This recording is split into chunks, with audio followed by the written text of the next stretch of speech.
ನಮಸ್ತೆ ವಿದ್ಯಾರ್ಥಿಗಳೇ, ನಾನು ನಿಮ್ಮ ಕನ್ನಡ ಶಿಕ್ಷಕಿ ಪರಿಮಳ. ಇವತ್ತು ನಾನು 5ನೇ ತರಗತಿಯ ಗದ್ಯ ಪಾಠವಾದ ಪ್ರಥಮ ಅಧ್ಯಾಯ ಒಟ್ಟಿಗೆ ಬಾಳುವ ಆನಂದ ಎನ್ನುವಂತಹ ಜನಪದ ಕಥೆಯನ್ನು ನಿಮಗೆ ನಾನು ಮಾಡಲಿದ್ದೇನೆ. ಜನಪದ ಕಥೆ ಮೊದಲಿಗೆ ನೀವು ಜನಪದ ಅಂದರೆ ಏನು ಅಂತ ನಾವು ತಿಳ್ಕೊಳ್ಬೇಕು. ಜನಪದ ಅಂತ ಹೇಳಿದರೆ ಜನರ ಬಾಯಿಂದ ಬಾಯಿಗೆ ಬಂದು ಹುಟ್ಟಿಕೊಂಡಂತಹ ಕಥೆಯನ್ನು ಜನಪದ ಕಥೆ ಅಂತ ಹೇಳ್ತಾರೆ. ಅದೇ ರೀತಿ ಜನರ ಬಾಯಿಂದ ಬಾಯಿಗೆ ಬಂದು ಹುಟ್ಟಿಕೊಂಡಂಥ ಪದಗಳನ್ನು, ಹಾಡುಗಳನ್ನು ಜನಪದ ಹಾಡು ಅಂತ ಹೇಳ್ತಾರೆ. ಈಗ ಗೊತ್ತಾಯ್ತಾ ಮಕ್ಕಳೇ, ಜನಪದ ಕಥೆ ಅಂದರೆ ಏನು, ಜನಪದ ಹಾಡು ಅಂದರೆ ಏನು ಅಂತ ಗೊತ್ತಾಯ್ತಲ್ಲ? ಗುಡ್. ಈಗ ನಾನು ಈ ಅಧ್ಯಯನವನ್ನು ಮಾಡುವ ಮೊದಲು ನಿಮಗೆ ಒಂದು ಸಣ್ಣ ಕಥೆಯನ್ನು ಹೇಳಲಿಕ್ಕೆ ನಾನು ಬಯಸ್ತೇನೆ. ಒಂದು ಹಳ್ಳಿ, ಆ ಹಳ್ಳಿ ಕಾಡಿನ ಪಕ್ಕದಲ್ಲಿತ್ತು. ಆ ಕಾಡಿನ ಪಕ್ಕದಲ್ಲಿ ಒಂದು ಹಲವಾರು ಮನೆಗಳಿತ್ತು. ಆ ಮನೆಗಳಲ್ಲಿ ದನಗಳನ್ನು ಸಾಕಣೆ ಮಾಡ್ತಿದ್ರು. ಅದರಲ್ಲಿ 4 ದನಗಳು ಬಹಳ ಆತ್ಮೀಯರಾಗಿದ್ದರು ಮತ್ತು ತುಂಬ ಸ್ನೇಹಿತರಾಗಿದ್ದರು. ಒಬ್ರಿಗೊಬ್ರು ಬಿಟ್ಟಿರ್ತಿರಲಿಲ್ಲ. ಅವರು ಕಾಡಿಗೆ ಹೋಗುವಾಗಲೂ ಕೂಡ ಒಟ್ಟಾಗಿ ಹೋಗುವುದು, ಒಟ್ಟಾಗಿ ಬರುವುದು, ಹೀಗೆ ಮಾಡ್ತಿದ್ರು. ಕಾಡಿನ ಉಳಿದ ಪ್ರಾಣಿಗಳು ಈ ಹಸುಗಳನ್ನು ನೋಡಿ ತುಂಬ ಭಯಪಟ್ಕೊಳ್ತಿದ್ದರು. ನೀವು ತಿಳ್ಕೊಳ್ಬೋದು, ಯಾಕಪ್ಪ ಹಸು ಸಾಧು ಪ್ರಾಣಿ, ಇದನ್ನು ನೋಡಿ ಯಾಕೆ ಕಾಡಿನ ಪ್ರಾಣಿಗಳು ಭಯಪಡಬೇಕು ಅಂತ. ಆದರೆ ಈ ಹಸುಗಳು ಒಟ್ಟಿಗೆ ಇಟ್ಕೊಂಡು ಕಾಡೊಳಗೆ ಪ್ರವೇಶ ಮಾಡುವಾಗ ಯಾವುದಾದ್ರೂ ಕಾಡು ಪ್ರಾಣಿಗಳು ಬಂದು ಉಪದ್ರ ಮಾಡಿದರೆ ಎಲ್ಲರೂ ಕೂಡ ಒಟ್ಟಾಗಿ ಅವುಗಳನ್ನು ದಾಳಿ ಮಾಡ್ತಿದ್ವು. ಇದರಿಂದ ಯಾವ ಪ್ರಾಣಿಗಳು ಕೂಡ ಈ ಹಸುಗಳಿಗೆ ತೊಂದರೆ ಕೊಡ್ತಿರಲಿಲ್ಲ. ಈ ಹಸುಗಳನ್ನು ಕಂಡ್ರೆ ಉಳಿದ ಪ್ರಾಣಿಗಳು ಭಯಪಟ್ಟುಕೊಂಡು ಓಡಿ ಹೋಗ್ತಿದ್ದವು. ಹೀಗೆ ಇವುಗಳ ಜೀವನ ಬಹಳ ಸಂತೋಷದಿಂದ ಸಾಗ್ತಾ ಇತ್ತು. ಹೀಗೆ ಕಾಲಕ್ರಮೇಣ ಹೋಗ್ತಾ ಇದ್ದಾಗೆ ಈ ಹಸುಗಳೊಳಗೆ ಒಳ ಜಗಳ ಆರಂಭವಾಯಿತು. ಗೊತ್ತುಂಟಲ್ಲ ಮಕ್ಕಳೇ, ನೀವು ಸಹ ಹಾಗೆ ತುಂಬ ಸ್ನೇಹಿತರಾಗಿರ್ತೀರಾ. ಆಮೇಲೆ ಯಾವುದೋ ಒಂದು ಸಣ್ಣ ವಿಷಯಕ್ಕೆ ಪೆನ್ಸಿಲ್ ಕೊಡಲಿಲ್ಲ, ರಬ್ಬರ್ ಕೊಡಲಿಲ್ಲ ಅಂತ ಹೇಳ್ಕೊಂಡು ಚಿಕ್ಕ ಚಿಕ್ಕ ವಿಷಯಕ್ಕೆಲ್ಲ ಜಗಳ ಮಾಡ್ತೀರಲ್ವಾ. ಮತ್ತೆ ನಾನೇ ದೊಡ್ಡವ, ನಾನೇ ಸಣ್ಣವ ಅಂತ ಮಕ್ಕಳೊಳಗೆ ಜಗಳ ಬರ್ತದೆ, ಅದು ಸಹಜ. ಅದೇ ರೀತಿ ಈ ಹಸುಗಳ ಮಧ್ಯೆ ಕೂಡ ಚಿಕ್ಕ ಚಿಕ್ಕ ವಿಷಯಕ್ಕೆ ಒಳ ಜಗಳ ಆಗ್ತಾ ಇತ್ತು. ಆಗ ಹಸುಗಳು ಏನು ಮಾಡ್ತಿತ್ತು ಅಂತ ಹೇಳಿದ್ರೆ, ಅದರಲ್ಲಿ ಒಂದು ಹಸು ಹೇಳಿತು, ಬೇಡಪ್ಪ, ಇನ್ನು ಮುಂದೆ ನಾನು ನಿಮ್ಮ ಜೊತೆ ಬರಲ್ಲ, ನೀವು ನನ್ನ ಜೊತೆ ಯಾವಾಗ ಜಗಳ ಆಡ್ತಿದ್ರ ನಿಮ್ಮ ಸಹವಾಸ ನನಗೆ ಬೇಡ ಅಂತ ಹೇಳ್ಕೊಂಡು ಈ ಹಸು ಏನು ಮಾಡಿತು, ಬಿಟ್ಟು ಹೋಯಿತು. ಅದೇ ರೀತಿ ಉಳಿದ 3 ಹಸುಗಳು ಕೂಡ ಬೇರೆ ಬೇರೆಯಾಗಿ ಹೋದವು. ಮತ್ತೆ ಈ ಹಸುಗಳು ಕಾಡೊಳಗೆ ಪ್ರವೇಶ ಮಾಡಬೇಕಾದ್ರೆ ಒಟ್ಟಿಗೆ ಹೋಗ್ತಿರಲಿಲ್ಲ, ಬೇರೆ ಬೇರೆಯೇ ಹೋಗ್ತಿದ್ವು. ಇದು ಕಾಡಿನ ಉಳಿದ ಪ್ರಾಣಿಗಳಿಗೆ ಗೊತ್ತಾಯಿತು. ಇಷ್ಟು ದಿವಸ ಇವುಗಳು 4 ಜನ ಒಟ್ಟಿಗೆ ಇದ್ಕೊಂಡು ಭಾರಿ ಜಬರ್ದಸ್ತ್ ಮಾಡ್ತಿದ್ವಲ್ಲ, ನಮ್ಮ ನೋಡಿ ಭಾರಿ ಗರ್ಜಿಸ್ತಿದ್ವು, ಹೆದರ್ಸ್ತಾ ಇದ್ವಲ್ಲ, ಈಗ ಸಿಕ್ಕಿತು, ಈಗ ಒಂದೊಂದನ್ನೇ ದಾಳಿ ಮಾಡಿ ನಾವು ತಿನ್ನುವ ಅಂತ ಹೇಳ್ಕೊಂಡು ಉಳಿದ ಕ್ರೂರ ಪ್ರಾಣಿಗಳೆಲ್ಲ ಯೋಚನೆ ಮಾಡಿಕೊಂಡಿತ್ತು. ಈ ಹಸುಗಳು ಕೂಡ ಬೇರೆ ಬೇರೆಯಾಗಿ ಒಂದೊಂದೇ ಹಸುಗಳಾಗಿ ಕಾಡಿಗೆ ಪ್ರವೇಶ ಮಾಡಿದ್ವು. ಹೀಗೆ ಹುಲ್ಲು ಮೇಯ್ತಾ ಇರುವಾಗ ಈ ಒಂದು ಹುಲಿ ಬಂದು ಹಸುವನ್ನು ದಾಳಿ ಮಾಡಿ ತಿಂದು ಪಾಪ ಹಸು ಅಲ್ಲೇ ಪ್ರಾಣ ಬಿಟ್ಟು ಹೋಯಿತು. ಇದು ಉಳಿದ 3 ಹಸುಗಳಿಗೆ ಗೊತ್ತಾಗಿ ಈ ಹಸುಗಳು ಯೋಚನೆ ಮಾಡಿದ್ವು, ಹೇಗೆ ಈ ಹಸು ಸತ್ತೋಯ್ತು, ಮತ್ತು ನಾವೆಲ್ಲ ಒಟ್ಟಿಗೆ ಇದ್ದಾಗ ಭಾರಿ ಗರ್ಜನೆ ಮಾಡ್ತಿತ್ತು, ಅವುಗಳನ್ನು ಹೆದರ್ಸ್ತಾ ಇತ್ತು, ಆಗ ಉಳಿದ ಪ್ರಾಣಿಗಳು ಹೋಗ್ತಿದ್ವಲ್ಲ ಬಿಟ್ಕೊಂಡು, ಇವಾಗ ಹೇಗೆ ದಾಳಿ ಮಾಡಿದ್ರು ಅಂತ ಅವುಗಳು ಪರಸ್ಪರ ಯೋಚನೆ ಮಾಡಿದಾಗ ಆಗ ಗೊತ್ತಾಯ್ತು ಇದಕ್ಕೆ, ನಾವೆಲ್ಲ ಒಗ್ಗಟ್ಟಾಗಿದ್ದಾಗ ಯಾವುದೇ ರೀತಿಯ ತೊಂದರೆ ನಮಗೆ ಬರಲಿಲ್ಲ, ಆದರೆ ಈಗ ನಾವೆಲ್ಲ ಬೇರೆ ಬೇರೆ ಆಗಿದ್ವಿ, ಅದಕ್ಕೋಸ್ಕರ ಎಲ್ಲ ಪ್ರಾಣಿಗಳು ಕೂಡ ಈ ಸಮಯವನ್ನು ಬಳಸಿಕೊಂಡು ನಮ್ಮ ಸ್ನೇಹಿತರನ್ನು ಕೊಂದು ತಿಂದಿದೆ. ಆದ ಕಾರಣ ನಾವು ಯಾವಾಗಲೂ ಬೇರೆ ಆಗಬಾರ್ದು, ಒಟ್ಟಿಗೆ ಇರಬೇಕು ಅಂತ ಭಾವಿಸಿಕೊಂಡು ಅವತ್ತಿನ ಉಳಿದ 3 ಹಸುಗಳು ಕೂಡ ಒಟ್ಟಾಗಿ ಮತ್ತೆ ತನ್ನ ಜೀವನವನ್ನು ಶುರು ಮಾಡ್ತಾ ಇದ್ದವು. ಈಗ ಈ 3 ಹಸುಗಳಿಗೆ ಗೊತ್ತಾಯಿತು, ಒಗ್ಗಟ್ಟಾಗಿದ್ದರೆ ಯಾವುದೇ ರೀತಿಯ ತೊಂದರೆ ಬರೋದಿಲ್ಲ, ಒಗ್ಗಟ್ಟ ಮೇಲೆ ಬಲ ಇದೆ ಎನ್ನುವಂತಹ ನೀತಿಯನ್ನು ಈ 3 ಹಸುಗಳು ಅರ್ಥ ಮಾಡಿಕೊಂಡವು. ಈಗ ಗೊತ್ತಾಯ್ತಾ ಮಕ್ಕಳೇ, ಒಗ್ಗಟ್ಟಿನಲ್ಲಿ ಬಲವಿದೆ ಅಂದರೆ ಅದರ ಮಹತ್ವ ಏನು ಅಂತ. ಈ ಹಸುಗಳು ಕೂಡ ಹಾಗೆ 3 ಒಟ್ಟಾಗಿದ್ದಾಗ ಅವಕ್ಕೆ ಯಾವುದೇ ರೀತಿಯ ಅಪಾಯ ಬರಲಿಲ್ಲ. ಬೇರೆ ಬೇರೆ ಆಗಿದ್ದಾಗ ಒಂದು ಹಸು ಪಾಪ ತನ್ನ ಪ್ರಾಣವನ್ನೇ ಕಳೆದುಕೊಂಡಿತ್ತು. ಆ ಕಾರಣ ಮಕ್ಕಳೇ, ಯಾವಾಗಲೂ ನೀವು ಸಹ ಹಾಗೆ ನಿಮ್ಮೊಳಗೆ ಜಗಳ ಆದರೂ ಕೂಡ ಅದನ್ನು ಸರಿಪಡಿಸಿಕೊಂಡು ಪರಸ್ಪರ ಸ್ನೇಹಿತರಾಗಿರಬೇಕು. ಯಾವುದೇ ಕೆಲಸವನ್ನು ಒಟ್ಟಾಗಿ ಮಾಡಿದರೆ ಮಾತ್ರ ನಿಮಗೆ ಅದರಲ್ಲಿ ಜಯ ಸಾಧ್ಯ. ಸರಿ, ಈಗ ನಾನು ಈ ಪಾಠದ ಬಗ್ಗೆ ನಾನು ವಿವರಣೆ ಕೊಡ್ತೇನೆ. ಅದರ ಮೊದಲು ನಾನು ಪಾಠದ ಒಂದ್ಸತಿ ಓದ್ತೇನೆ, ಗಮನವಿಟ್ಟು ನೋಡ್ಕೊಳ್ಳಿ.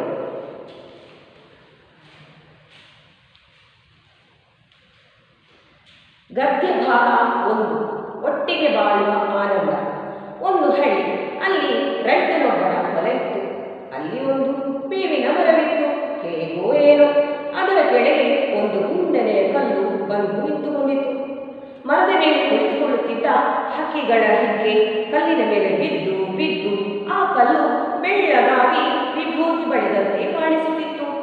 ಇದರಿಂದಾಗಿ ಆ ಬಿಳಿಯ ಕಲ್ಲು ಎಲ್ಲರಿಗೂ ಅಮ್ಮನ ಕಲ್ಲಿನಂತೆ ಕಾಣಿಸುತ್ತಿತ್ತು.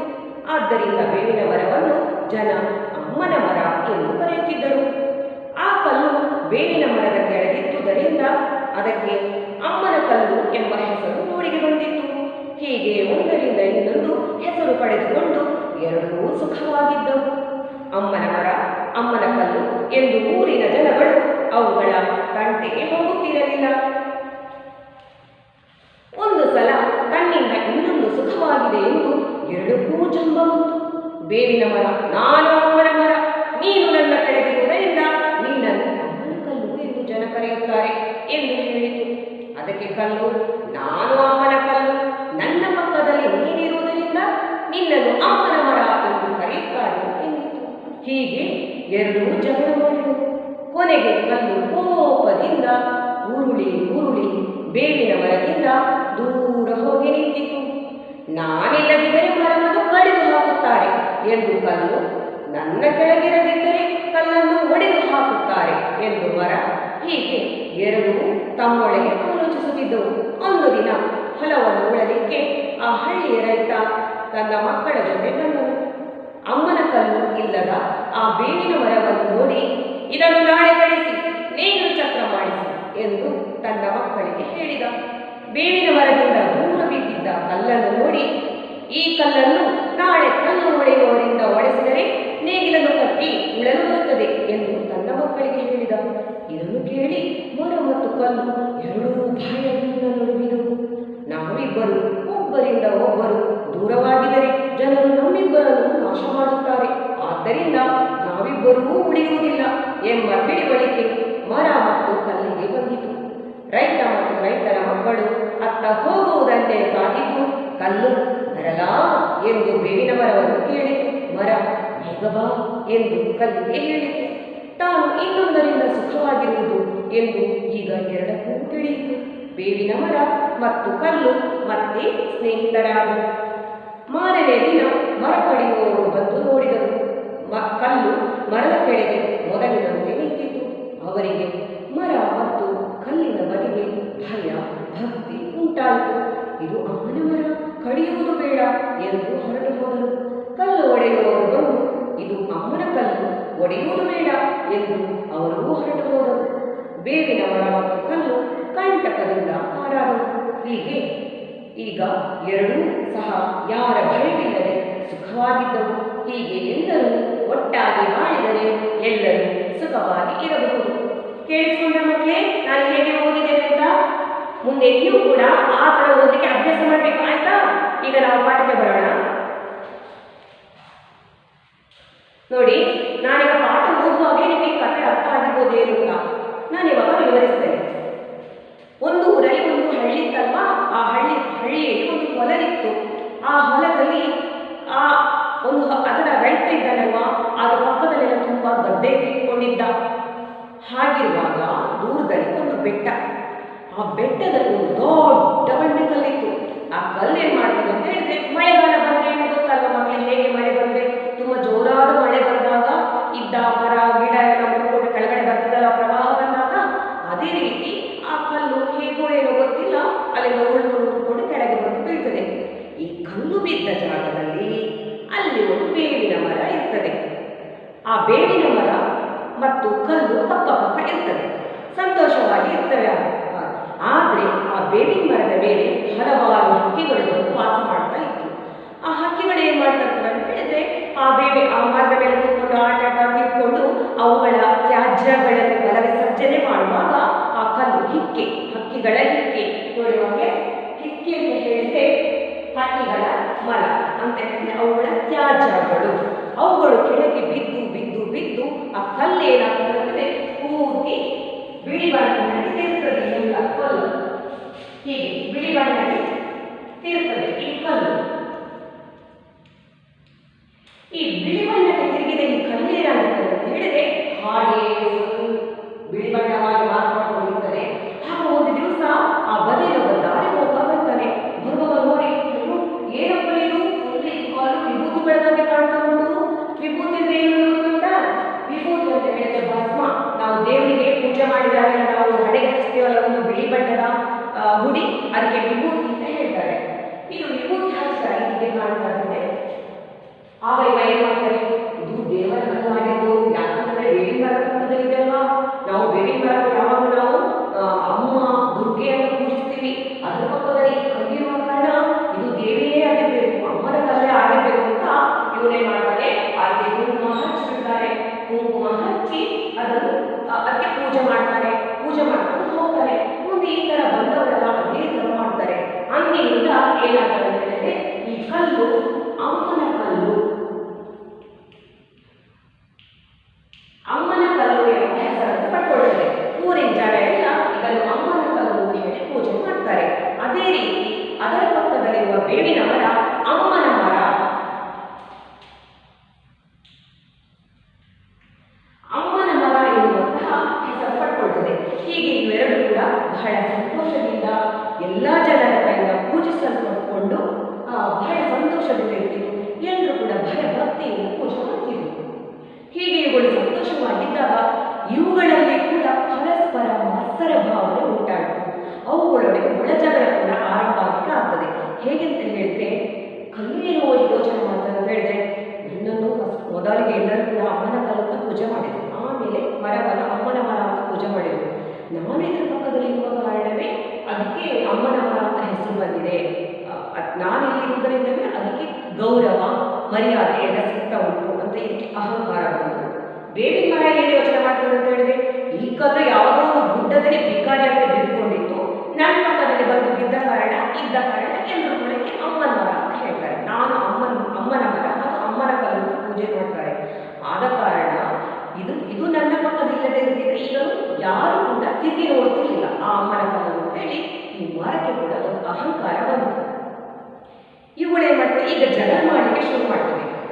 ಕಲ್ಲು ಹೇಳಿದೆ, ಹೇ ಬೇವಿನ ಮರ, ನೀನೇನು ದೊಡ್ಡ ದೇವರ ಮರ ಅಲ್ಲ, ನೀನು ಸಾಧಾರಣವಾದ ಬೇವಿನ ಮರ.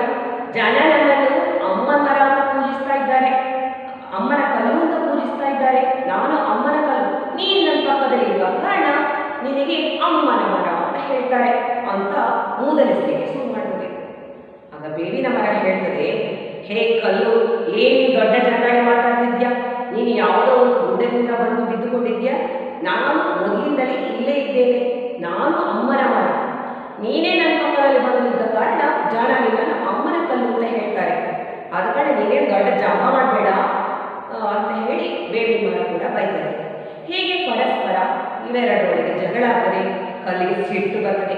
ಏನು ಇವನು ದುರಹಂಕಾರಿ, ಇವನು ಭಯಂಕರ ದುರಹಂಕಾರಿ, ಇವನ ಪಕ್ಕದಲ್ಲಿ ನಾನಿದ್ದೆ ಅಲ್ವ, ಇವನಿಗೆ ಗೌರವ ಸಿಗುವುದು, ನಾನು ಇಲ್ಲಿಂದ ದೂರ ಹೋಗ್ತೇನೆ, ಇವನನ್ನು ಯಾರು ಕೂಡ ತಿರುಗಿ ನೋಡಲಿಕ್ಕಿಲ್ಲ ಅಂತ ಹೇಳಿಕೊಂಡು ಬೇವಿನ ಮರದಿಂದ ಉರುಳಿ ದೂರ ಹೋಗಿ ನಿಲ್ತದೆ. ಹೀಗೆ ಇವೆರಡು ಪರಸ್ಪರ ಬೇರೆ ಆಯಿತು. ಮರ ಯೋಚಿಸ್ತದೆ, ಇವನನ್ನು ಬಿಟ್ಟು ದೂರ ಹೋದಲ್ಲ, ನೋಡೋಣ ಇವನನ್ನು ಯಾರು ಗೌರವ ಕೊಡ್ತಾರಂತ, ಹೇಗೆ ಜೀವಿಸ್ತಾನೆ ಅಂತ ನೋಡೋಣ ಅಂತ ಮರ ಆಲೋಚನೆ ಮಾಡ್ತದೆ. ಕಲ್ಲು ಹೇಳ್ತದೆ, ಅವನನ್ನು ಬಿಟ್ಟು ನಾನು ದೂರ ಬಂದೆ, ಮರವನ್ನು ಬಿಟ್ಟು ನಾನು ದೂರ ಬಂದೆ, ಇನ್ನು ಮರಕ್ಕೆ ಯಾರು ಗೌರವ ಕೊಡ್ತಾರೆ ನೋಡೋಣ ಅಂತ ಅಹಂಕಾರದಿಂದ ಇವೆರಡು ಕೂಡ ಪರಸ್ಪರ ದೂರ ಆಯಿತು. ಹೀಗೆ ದಿನಗಳು ಕಳೀತಾ ಹೋಯಿತು. ಒಂದು ದಿವಸ ರೈತ ಏನ್ ಮಾಡ್ತಾರೆ, ತನ್ನ ಮಕ್ಕಳ ಜೊತೆ ಅಲ್ಲಿ ಬರ್ತಾರೆ. ತನ್ನ ಮಕ್ಕಳ ಜೊತೆ ಈ ಮರ ಮತ್ತು ಕಲ್ಲಿನ ಜಾಗಕ್ಕೆ ಬರ್ತಾರೆ. ಆಗ ಬಂದಾಗ ಹೇಳ್ತಾರೆ, ಈ ಕಲ್ಲು ಮತ್ತು ಮರ ಬೇರೆ ಆಗಿದ್ದಲ್ಲಿ ನೋಡಿ, ಅಮ್ಮನ ಮರ ಇಲ್ಲದ ಕಲ್ಲನ್ನು ನೋಡಿ ರೈತ ಹೇಳ್ತಾರೆ, ನೋಡಿ ಮಕ್ಕಳೇ, ಈ ಕಲ್ಲನ್ನು ಹೊಡಿ, ನಾಳೆ ಕಲ್ಲು ಒಡೆಸಿ ಇದನ್ನು ನೇಗಿಲ ಉಳಿದಿದ್ದನ್ನು ಉಪಯೋಗ ಆಗ್ತದೆ, ಆದ ಕಾರಣ ಇದನ್ನು ಕಲ್ಲು ಒಡೆಯುವುದನ್ನು ಒಡೆಸಿ ಅಂತ ಹೇಳ್ತಾರೆ.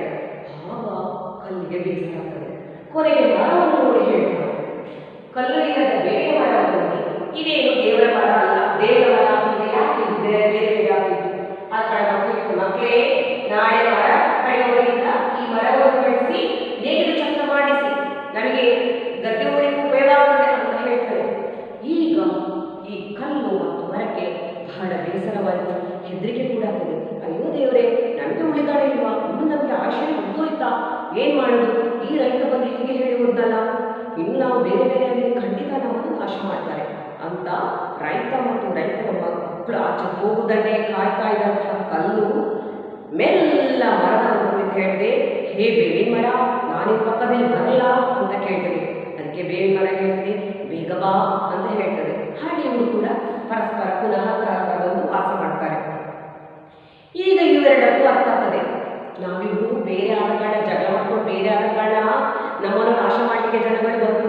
ನಾವಿನ್ನು ಒಟ್ಟಾಗಿದ್ರೆ ಯಾರು ಕೂಡ ನಮ್ಮನ್ನು ನಾಶ ಮಾಡೋದಿಲ್ಲ, ನಾವು ಆದ ಕಾರಣ ಯಾವಾಗ ಒಗ್ಗಟ್ಟಾಗಿರ್ಬೇಕು ಅಂತ ಆ ಅರಿವು ಈ ಎರಡು ಕಲ್ಲುಗಳಿಗೂ ಈಗ ಉಂಟಾಗ್ತದೆ. ಮಾರನೇ ದಿವಸ ಮರ ಕಡೆಯವರು ಬರ್ತಾರೆ.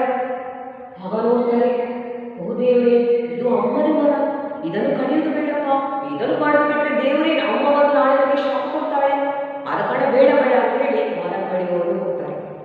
ಕಲ್ಲು ಹೊಡೆಯೋರು ಬರ್ತಾರೆ, ಕಲ್ಲನ್ನು ನೋಡ್ತಾರೆ, ಓ ದೇವ, ಇದು ಅಮ್ಮನ ಕಲ್ಲು, ದೇವಿ ನಾವು ಉಳಿಸುವಂತ ದುರ್ಗೆ ಇದು, ಇದನ್ನು ನಾವು ಹೊಡೆಯೋದು ಬೇಡ, ಇದನ್ನೆಲ್ಲ ನೋಡಿದ್ರೆ ನಾಳೆ ನಮಗೂ ಶಾಪ ಬಂದು ಕಟ್ತಾರೆ, ಆದ ಕಾರಣ ನಾವು ಇಲ್ಲಿಂದ ಹೋಗುವ ಅಂತ ಹೇಳ್ಕೊಂಡು ಅವರನ್ನು ಹೊರಟು ಹೋಗ್ತಾರೆ. ಹೀಗೆ ಮರ ಕಡಿಯುವವರು ಮತ್ತು ಕಲ್ಲು ಹೊಡೆಯುವವರು ಕೂಡ ಸೀದಾ ಹೋಗ್ತಾರೆ. ಈಗ ಏನಾದರೆ ಕಲ್ಲು ಮತ್ತು ಮರಕ್ಕೆ ತುಂಬಾ ಖುಷಿಯಾಯಿತು, ಇಬ್ಬರು ಕೂಡ ಪರಸ್ಪರ ಸಂತೋಷದಿಂದ ಜೀವನವನ್ನು ನಡೆಸ್ತಿದ್ರು. ಆದ ಕಾರಣ ಯಾವಾಗಲೂ ಮಕ್ಕಳ ಒಗ್ಗಟ್ಟಾಗಿರ್ಬೇಕು. ನಿಮಗೆ ಗೊತ್ತಾಯ್ತಲ್ವಾ, ಈ ಮರ ಮತ್ತು ಕಲ್ಲು ಹೊಡೆದಿದ್ದಾಗ ಯಾರು ತಂಟೆಗೆ ಬರಲಿಲ್ಲ. ಇವರು ಪರಸ್ಪರ ಜಗಳಾಡಿಕೊಂಡು ಬೇರೆ ಆದಾಗ ಅವರನ್ನು ಕಡಿಲಿಕ್ಕೆ ಮತ್ತು ಹೊಡಿಲಿಕ್ಕೆ, ನಾಶ ಮಾಡಲಿಕ್ಕೆ ರೈತ ಆಲೋಚನೆ ಮಾಡಿದ. ಅದೇ ಪುನಃ ಅವರು ಒಗ್ಗಟ್ಟಾಗಿದ್ದಾಗ ಎಲ್ಲರೂ ಕೂಡ ಅವರನ್ನು ಗೌರವಯುತವಾಗಿ ನೋಡಿದ್ರು, ಅವರ ಜೀವನಕ್ಕೆ ಯಾವುದೇ ರೀತಿಯ ತೊಂದರೆ ಬರಲಿಲ್ಲ. ಅಲ್ಲಿನ ಮುಂದೆ ಎಲ್ಲರೂ ಕೂಡ ಅಮ್ಮನ ಕಲ್ಲು, ಅಮ್ಮನ ಮರ ಅಂತ ಹೇಳಿಕೊಂಡು ಅವರಿಬ್ಬರನ್ನು ಪೂಜೆ ಮಾಡ್ತಾ ಜೀವನವನ್ನು ಸಾಗಿಸ್ತಾ ಇದ್ರು. ಕಲ್ಲು ಮರ ಹಾಗೂ ಕೂಡ ಪರಸ್ಪರ ಜೀವನವನ್ನು ಸಂತೋಷದಿಂದ ಸಾಗಿಸ್ತಾ ಇದ್ರು. ಈ ಕಥೆಯಲ್ಲಿ ಏನು ಗೊತ್ತಾಯಿತು ಮಕ್ಕಳೇ, ಎಲ್ಲರೂ ಒಟ್ಟಾಗಿ ಬಾಳಿದರೆ ಸುಖವಾಗಿ ಇರಬಹುದು, ಒಗ್ಗಟ್ಟಿನಲ್ಲಿ ಬಲವಿದೆ.